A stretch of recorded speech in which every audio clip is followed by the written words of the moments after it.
Hello, everybody. So today we're going to talk about how to remove fear and eliminate many of your challenges, okay? So to recap, the previous lesson explained the most common obstacles you'll face, and we talked about the tools that you can use to overcome or even prevent them. This lesson demonstrates the influence of fear in your life. So let's get started. So most of the obstacles in your life are caused by fear. In fact, it's unlikely you have any issues in your life that weren't created by fear. You might not think that your financial or relationship challenges are rooted in fear. However, if you're honest with yourself, you'll probably realize that many of your obstacles are caused by your fears and your inability to deal with them in an appropriate way. So consider these examples. Relationship issues. Fear of abandonment is a common fear. It is also common to fear the loss of autonomy or freedom that a relationship can bring. Trust issues can also be fear-based. You might be afraid that you won't be accepted fully, or maybe you've opened yourself up in the past and were rejected or hurt, right? So, 2, money issues. Many people deal with fear and anxiety by shopping, which can create debt. Some simply fear discomfort and are unable to let go of that expensive car or that expensive morning coffee. Procrastination. Procrastination can be caused by the fear of failure or the perceived discomfort of performing an unpleasant task. So, for example, you might fear that you're missing out on something exciting and check your email instead of working. 4, stuck in a job you dislike. You might be afraid that no other decent job exists for you. And you might be fearful of giving up what you have or getting a new job that pays less for doing something that you want.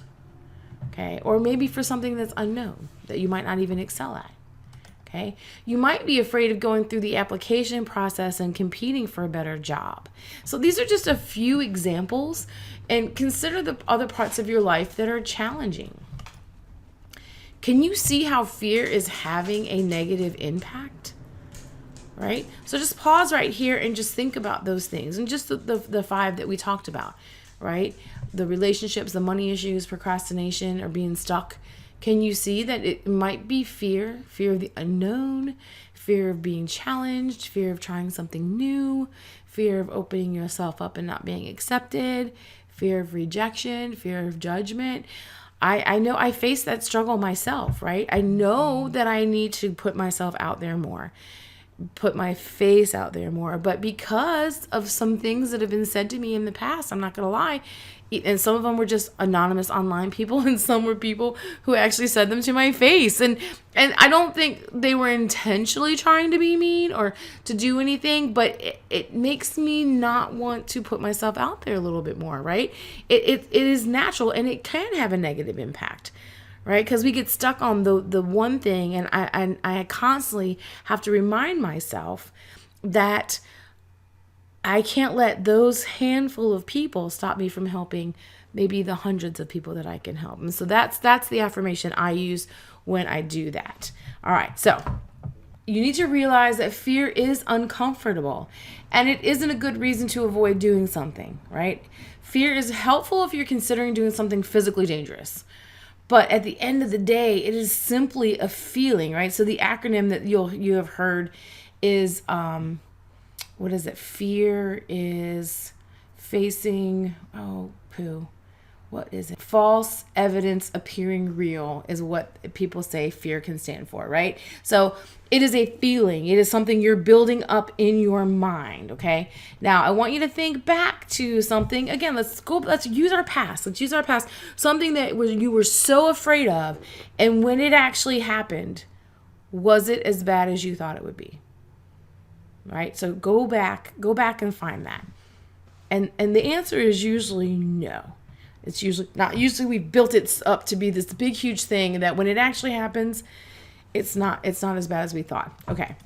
So there is no reason to let the fear guide every decision. Remember, false evidence appearing real. So 2, think about the fearful activity and breathe. right? Breathing, taking deep breaths in all the way from your belly, not just from your chest, and breathing it out oxygenates your brain, and your body is unable to maintain a fear reaction in the long term. There's a physiological technique called flooding. In flooding, a person is exposed to their fear without being allowed any reprieve. Think about the activity that makes you uncomfortable and take long, deep breaths. Now, notice how you start to feel better. Do it, like right now, and make sure they're not the breaths from your chest. Make sure like you're making your tummy, like babies breathe, like really breathing in and out. Breathe, nice, long, deep breaths. Okay. 3, make a list of the ways that fear is holding you back, ways that you are allowing fear to hold you back. If some part of your life is in complete turmoil, it's likely that you made poor decisions in the past. And how did that fear affect your decision-making abilities at that time? Right? My example to you for me is I've been in business for myself since 2001. I started with a computer company, and I can tell you that definitely I used to be so afraid to do a lot of things in business because of perception, or I wanted people to think that I was this, and we were a new business and we were trying to act like a big business, and I let the fear of people's judgment or what they thought, I let that make me make so many stupid decisions. Like I look back and I think if I had not done those things, man, I'd have a lot more money in the bank. I wouldn't have spent so much time working 17-hour days, 18-hour days. I just would have done so many things differently if I had approached it from a completely different mindset. So think about things like that. Like how is that fear affecting your ability to make decisions? And 4, remember that the times you were fearful and still made a good choice. You've likely had times where you felt fear but managed to take the appropriate course of action anyway.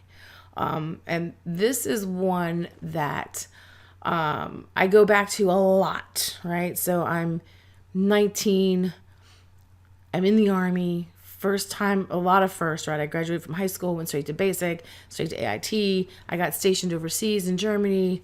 I met a wonderful man, and that wonderful man happened to be a Black man. And I really almost missed out on the love of my life because I was afraid of what other people may have thought about that. But in that one instance, that 19-year-old me trusted my gut, and it felt like the right thing to do. And I went ahead in it. And fast forward now, we've been married for almost 30 years. We have 2 wonderful grown boys who are doing amazing in life. We've got 2 wonderful grandbabies. We live a really good life. And I would have missed out on all of that love and all of that support and all of those great things if I hadn't faced that fear and said, I don't care, and taken a step towards it. So that is one time that I refer to a lot, especially when I feel like I need to trust my gut and trust my instincts. I go back to, Tracy, when you've done that, what happened?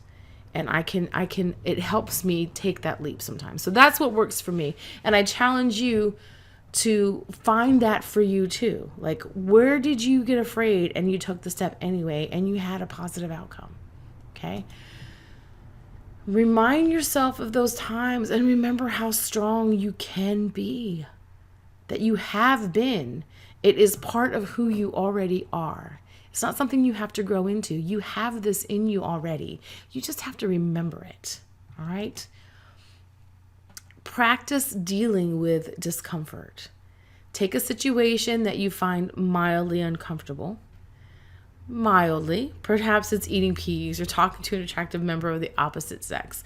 Going back to my business example, for me, for the longest, it was selling. I was so uncomfortable selling my services. So uncomfortable doing that.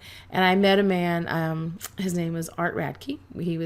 I met him with Business Networking International, if any of you are familiar with BNI. And Art broke it down to me in a way that just kind of like got through all those defenses for me. And he said, Tracy, there's 3 things that are going to happen. Either you are going to learn to sell, you're going to hire someone to sell, or you're going to go out of business. Which one of those three do you want to do? Right? And that helped me embrace the fact that, well, I didn't have any money to hire someone. So learning was my option. So my options were learning or going out of business. And I already fought so hard to keep the business afloat and to overcome some other obstacles that I was like, I'm going to learn how to sell. And that was like the beginning of me stepping into knowing that I could learn anything I needed to achieve my goal. So that's what I would challenge you. Find something that you find uncomfortable and find a way to do it anyway. It doesn't have to be big, right? It doesn't have to be life or death, right? Just do it. Like, I have a friend who has also been a member of Business Network International. And I think one of the reasons that she stays in that organization is she has to do public speaking, and it scares the bejesus out of her. She's so scared about it, but she knows she has to do it, and she makes herself do it anyway. And even though it still stresses her out, she gets better at it every time. Now, she doesn't always give herself credit for that, but she does. All right, so practice that.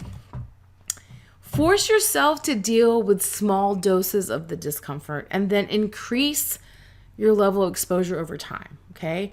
I don't know if you guys remember the movie Patriot with Mel Gibson when he was talking to his boys about shooting the British soldiers. Aim small, miss small, right? Aim small, miss small. So start small, and then you build a little bit of muscle, right? It's like push-ups, like sit-ups, like anything else.